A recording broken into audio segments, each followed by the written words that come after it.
Real analysis में हम लोग डबल लिमिट पढ़ रहे थे, ठीक है। डबल लिमिट में हम लोग समझे थे कि डबल लिमिट होता क्या है, डबल लिमिट का ज्योमेट्रिकल मीनिंग क्या होता है, डबल लिमिट का सॉल्यूशन क्या होता है। अच्छा, आपको हम बताए थे कि डबल लिमिट को सॉल्व करने का 2-3 मेथड होता है। एक मेथड हम आपको बताए हुए थे कल के वीडियो में, मतलब पहले के वीडियो में, ठीक है। फर्स्ट जो लेक्चर है उसमें एक मेथड आपको इसका सॉल्यूशन का बताया कि डबल लिमिट को आप सॉल्व कैसे कर सकते हैं। एक तरीका आपको हम बताए हुए थे, क्या बताए थे कि y बराबर mx पुट कर दीजिए, y बराबर x स्क्वायर पुट कर दीजिए, x बराबर y स्क्वायर पुट कर दीजिए, ऐसे करके आप बनाएंगे। वो एक मेथड था। आज हम लोग इसका सेकंड मेथड, ठीक है, सेकंड मेथड हम लोग सीखने वाले हैं इसके सॉल्यूशन का, डबल लिमिट का सॉल्यूशन का सेकंड मेथड आज हम सीखेंगे कि दूसरे मेथड से हम लोग कैसे इसको सॉल्व कर सकते हैं। जरा सोचिए सेकंड मेथड की जरूरत पड़ा क्यों। तो हम आपको बताए थे कि जब भी इसका क्वेश्चन आएगा तो आप उसमें y बराबर mx, x बराबर y स्क्वायर, y बराबर x स्क्वायर पुट करिएगा। लेकिन कुछ सिचुएशन ऐसा बनता है कि कभी-कभी fx बराबर ऐसे दिया रहता है, मान लीजिए लिमिट है x tends to 0, y tends to 0 है, ठीक है। अब fx की जगह पे देखिए यहाँ पे क्या दिया है, limit x tends to 0, y tends to 0, ठीक है। अब मान लेते हैं कि यहाँ पे ऐसे दिया हुआ है x sin 1 by y plus y sin 1 by x, करते रहिए इसको सोल्व। अब कहिएगा कि दिक्कत क्या है भाई इसमें, दिक्कत है, दिक्कत ये है ना कि ये एंगल में देखिए एक्स वाई आ रहा है, देखिए एंगल में, अब देख रहे हैं एंगल में। अब y बराबर mx रखिएगा तो भी यहाँ पे x आएगा नहीं, नीचे में mx होगा, तो x टेंड्स टू 0 तो 1 by 0 क्या हो जाएगा, इन्फिनिटी हो जाएगा, ये जी sin इन्फिनिटी आ गया। अच्छा, उसके बाद यहाँ मतलब इसमें सिचुएशन गड़बड़ा जाएगा आपसे, मतलब उस मेथड से ऐसे sin इन्फिनिटी आ जाएगा, फिर इसका वैल्यू -1 से 1 के बीच में ही आएगा, क्योंकि हम जानते हैं कि sin x का कुछ भी कितना भी मोड़ ले इसका वैल्यू -1 से 1 के बीच में आता है। लेकिन गड़बड़ भी यहाँ भी गड़बड़ हो जाता है, यहाँ भी गड़बड़ हो जाता है, या फिर अगर गड़बड़ ना भी हो तो भी आपको दूसरा मेथड सीखना है, क्योंकि ये भी इंपॉर्टेंट है। लेकिन इसका जरूरत कुछ इस टाइप के क्वेश्चन के लिए पड़ा था, जनरल क्वेश्चन के लिए, जिसमें आप y बराबर mx पुट करके नहीं बना पा रहे हैं, वहां पे ये फॉर्म इंडिटरमिनेट फॉर्म आ जा रहा है, नहीं सोल्व कर पा रहे हैं, उस सिचुएशन के लिए ये बनाया गया है। आपको जिस मेथड से आसानी होगी उस मेथड से एग्जाम में क्वेश्चन बना सकते हैं, ठीक है। ऐसा कोई जरूरी नहीं है कि आपको इसी मेथड से चाहे उसी मेथड से बनाना है। तो इस मेथड में होता क्या है, सबसे पहले हम लोग ये समझते हैं। इस मेथड में एक्चुअल में क्या होता है कि ये जो मेथड है ये लिमिट की डेफिनेशन पे आधारित है, ठीक है। लिमिट का डेफिनेशन कहता है, आपको हम बताए थे एप्सिलॉन डेल्टा डेफिनेशन पिछले वीडियो में, कि अगर ये इस लिमिट का वैल्यू l है तो इसके साथ दो चिपकू आता है बात, वो ये आता है कि fxy माइनस l का जो मॉड होगा वो लेस देन होगा एप्सिलॉन से। एप्सिलॉन क्या होता है, very very small number. And इसके साथ में एक और बात ये आता है कि x माइनस a, ठीक है, less than delta, and y minus b जो है वो भी लेस देन डेल्टा हो, ठीक है। ये लिमिट का डेफिनेशन कहता है कि अगर इस लिमिट के बराबर l है, मतलब इसका लिमिटिंग वैल्यू l है, ठीक है, इस फंक्शन का f(x, y) फंक्शन का लिमिटिंग वैल्यू अगर l है, तो यानी इसका लिमिटिंग वैल्यू अगर ये l है तो ये दोनों कंडीशन को सेटिस्फाई करेगा, यानी fxy माइनस l आप करिएगा, उसका मॉड निकालिएगा तो वो एप्सिलॉन से छोटा होगा। एप्सिलॉन मतलब ये खुद एक बहुत छोटा नंबर है, 0 से बड़ा है लेकिन बहुत छोटा है, और इससे भी छोटा ये होगा। उसी तरीके से डेल्टा भी बहुत छोटा नंबर है, उससे छोटा ये होगा, उससे छोटा। अब आपके मन में एक बात आ रहा होगा कि भाई जब डेल्टा भी बहुत छोटा नंबर है, एप्सिलॉन भी बहुत छोटा नंबर है, तो दो को लेने की क्या जरूरी है, एक ही को ले लेते हैं एप्सिलॉन चाहे डेल्टा, तो एक ही को ले लेंगे तो यहाँ पे दिमाग में ये हो जाएगा कि जो नंबर यहाँ है वही नंबर यहाँ होना चाहिए, लेकिन नहीं, ये दोनों इक्वल नहीं है, ये दोनों इक्वल नहीं है। कहने का मतलब ये है कि हम ये नहीं कह रहे हैं कि तो एप्सिलॉन से ही छोटा हो, कोई भी बहुत छोटा नंबर हो, बहुत मतलब माइनर नंबर हो, एकदम वेरी वेरी स्मॉल नंबर हो, उससे छोटा होना चाहिए। ये दोनों, ये भी उससे छोटा होना चाहिए, ये भी उससे छोटा होना चाहिए। मैंने आप यहाँ भी डेल्टा लिख सकते हैं और यहाँ भी एप्सिलॉन लिख सकते हैं, क्योंकि दोनों जगह सेम चीज नहीं लिख रहे हैं, क्योंकि दोनों इक्वल नहीं होता है, ठीक है। आसपास होते हैं, कोई थोड़ा आगे हो सकता है, कोई थोड़ा पीछे होता है, आगे पीछे मतलब बड़ा छोटा, ठीक है। तो ये लिमिट का डिफिनीशन होता है। अब इस मेथड से कैसे सॉल्यूशन करते हैं, तो अब क्या करते हैं ना सॉल्यूशन के लिए, मान लीजिए फंक्शन दिया है, इसका आपको लिमिटिंग वैल्यू निकालना है, तो हम पहले ये मान लेते हैं कि इसका वैल्यू एल है। एक्चुअल में एल नहीं मानते हैं हम, कोई नंबर मानते हैं कि इसका वैल्यू 0 है 1 है, तब आप कैसे पता चलेगा क्या माने। तो कभी कभी क्वेश्चन में देता है, ठीक है, क्या देता है कि prove that limiting value of F is 0, ठीक है, तो हमको पहले ही पता चाहिए कि उसका वैल्यू 0 है, उसको प्रूफ करना है। तो इस टाइप का जब केस आएगा तब आपको इस मेथड से बनाना है, बहुत आसान मेथड है आपका, मतलब समय कम लेगा, जल्दी से बन जाएगा। उसमें क्या आपको 3-3 बार प्रूफ करके देखना है, ठीक है, तब आपको क्लैरिटी मिलेगा कि हाँ इतना वैल्यू होगा, लेकिन इसमें आसान है, ठीक है। तो अगर प्रूफ डेट वाला क्वेश्चन आएगा कि इसका लिमिटिंग वैल्यू इतना है, प्रूफ कर देना था आपको, तो पहले पता चल जाएगा कि हाँ यही वैल्यू है।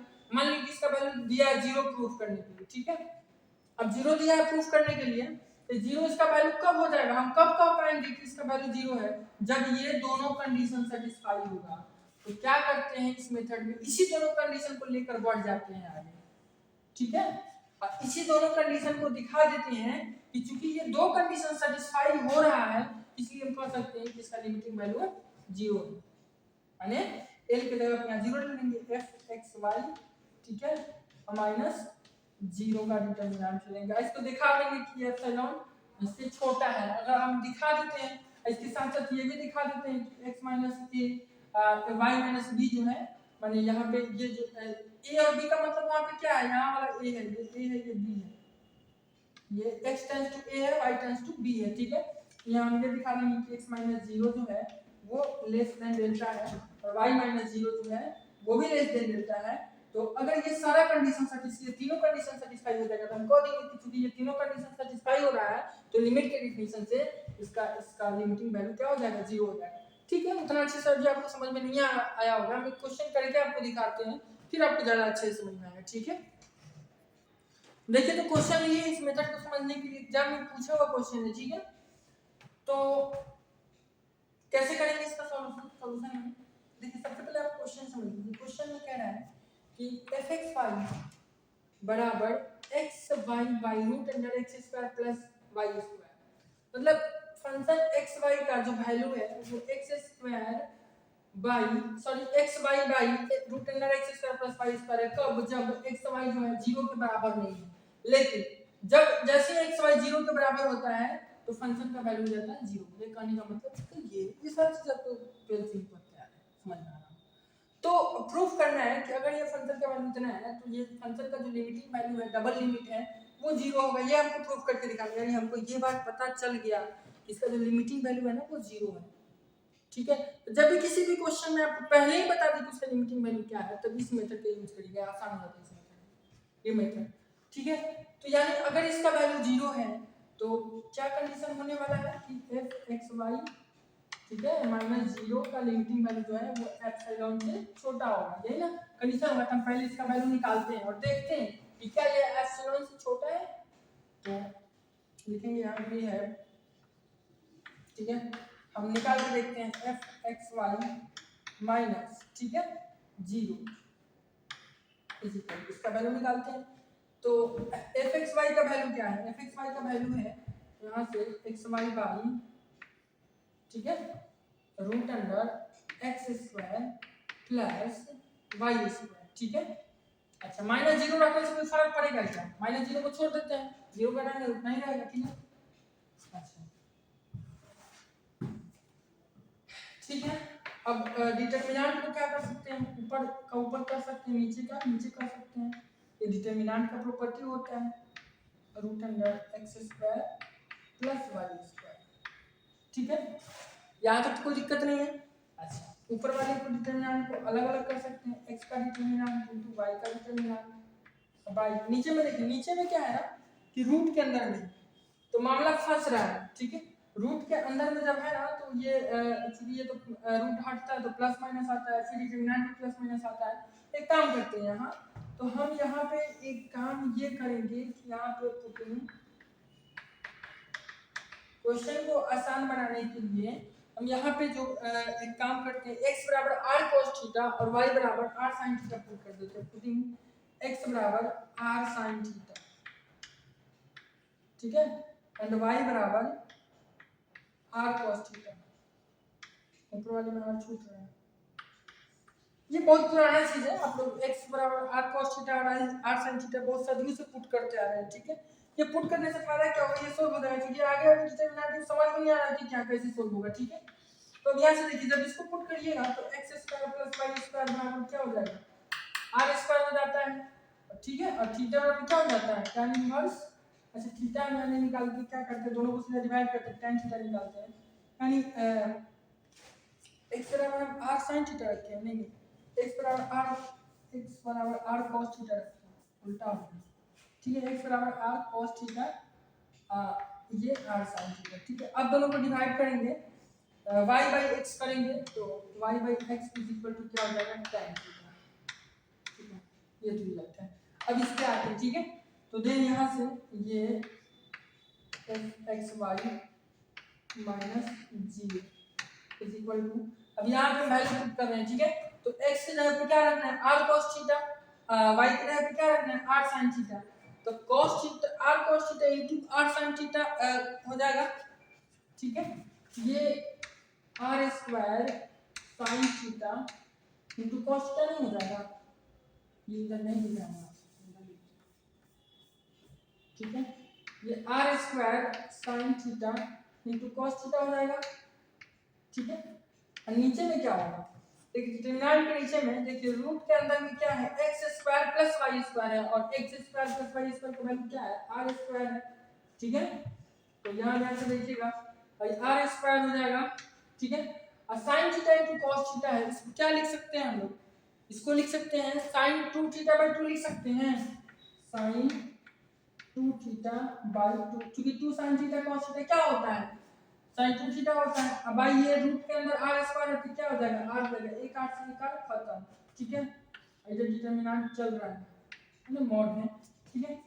तो यहाँ से क्या निकल कर क्या आ जाएगा, r बाई 2 sin 2 थीटा, ये इसका वैल्यू आया, ठीक है। आगे देखते हैं, तो चलिए आगे देखते हैं, आगे क्या होगा, f x y, ठीक है, माइनस जी, इसी का डिटरमिनेंट का वैल्यू निकाल रहे थे। तो आगे अब देखिए मॉड अलग अलग तोड़ रहे थे, r बाई 2, ठीक है। मॉड के अंदर फिर इधर है sin 2 थीटा, ठीक है, इसका मॉड। अब ध्यान से देखिए इसको, sin 2 थीटा को ध्यान से देखिए। अब जानते हैं कि sin थीटा मतलब sin का जो वैल्यू होता है वो -1 से 1 के बीच में होता है, -1 से 1 के बीच में होता है, ठीक है।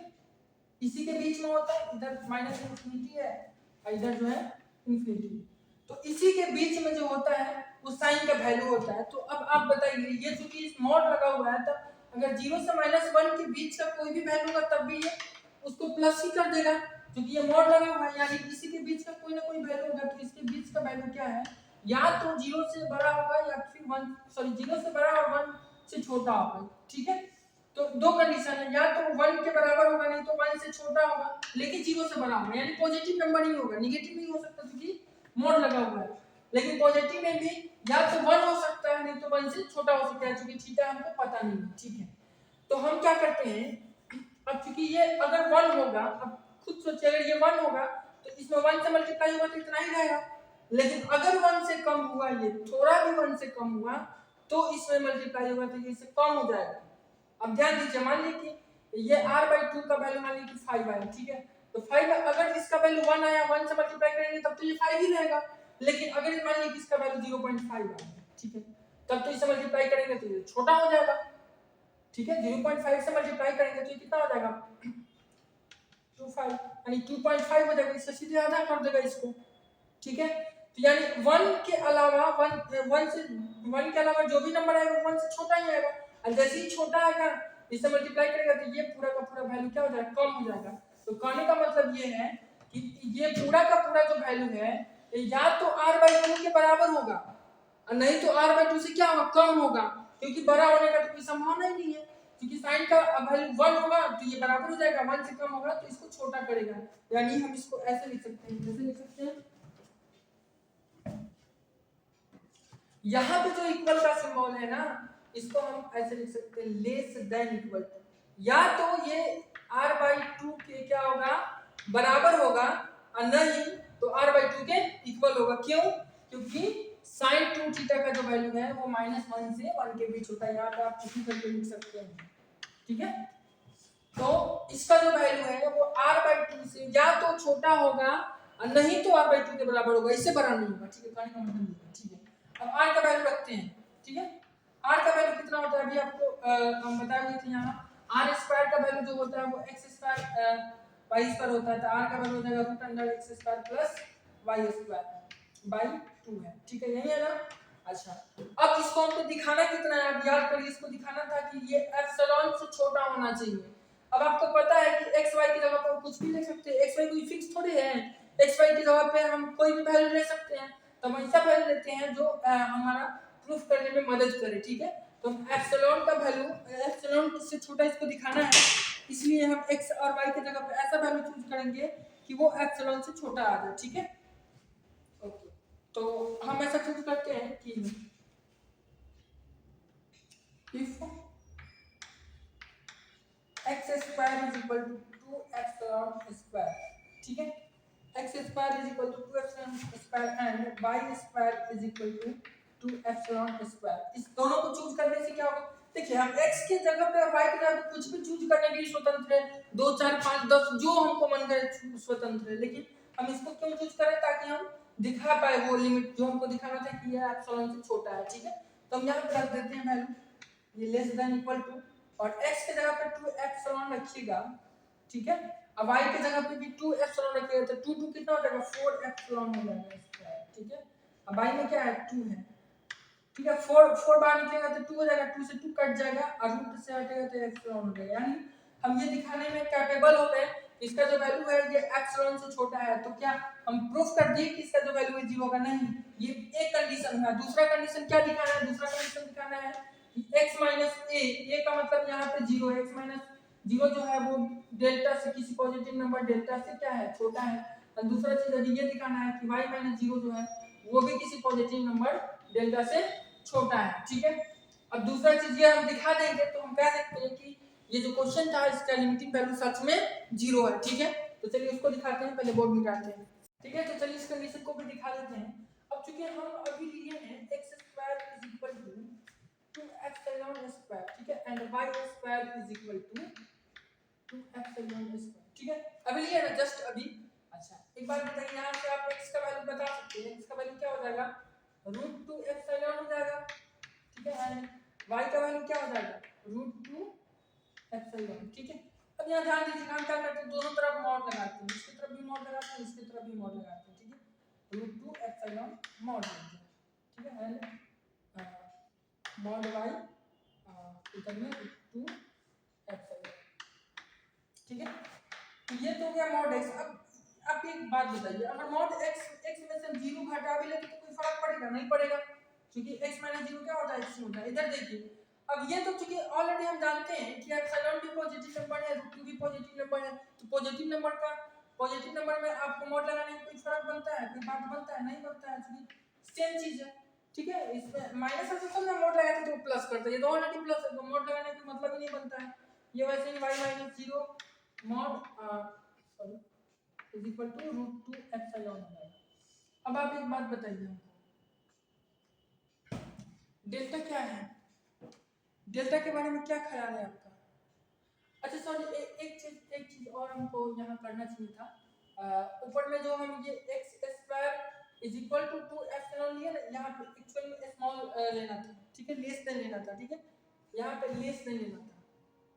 ठीक है, यहाँ पे जब लेस देन लेंगे ना तो वहां का इक्वल टू खत्म हो जाएगा, वहां एक इक्वल टू था ऐसे fxy, ठीक है, -0 यहाँ लेस देन इक्वल टू था समथिंग। ठीक है, तो यहाँ का इक्वल टू खत्म हो जाएगा, अगर जैसे यहाँ लेस देन ले रहे हैं ना, यहाँ का इक्वल टू खत्म हो जाएगा, तब ये आएगा एप्सिलॉन। ठीक है, तो ये आप सुधार लीजिएगा, तो यहाँ ये लेस देन चल रहा है, ये लेस देन चल रहा है, ये सब लेस देन है। ठीक है, मिस्टेक हो गया था हमसे।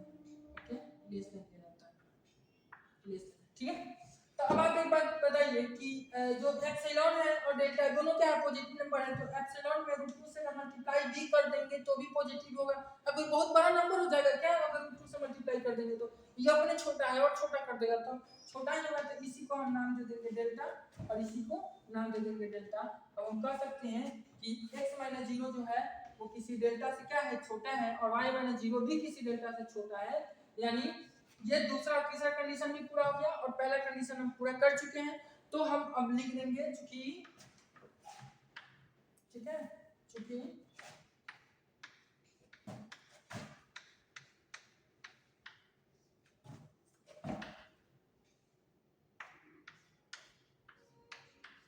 ठीक है, बॉक्स में भर लीजिएगा चूंकि इतना इज लेस देन एप्सिलॉन, इतना इज लेस देन डेल्टा, इतना is less than delta, hence, ठीक है, हेंस क्या लिख सकते हैं कि limiting value of fxy is 0, ठीक है, प्रूव्ड। यही इस क्वेश्चन का आंसर रहेगा। उम्मीद करते हैं आपको ये दूसरा मेथड भी समझ में आया होगा। मे बी इसके बाद हम वीडियो लाते हैं, 2 क्वेश्चन इस पे और सॉल्व करके आपको बता दें ताकि कॉन्सेप्ट क्लियर रहेगा। वैसे कॉन्सेप्ट क्लियर हो ही गया होगा। ठीक है, मिलते हैं नेक्स्ट वीडियो में।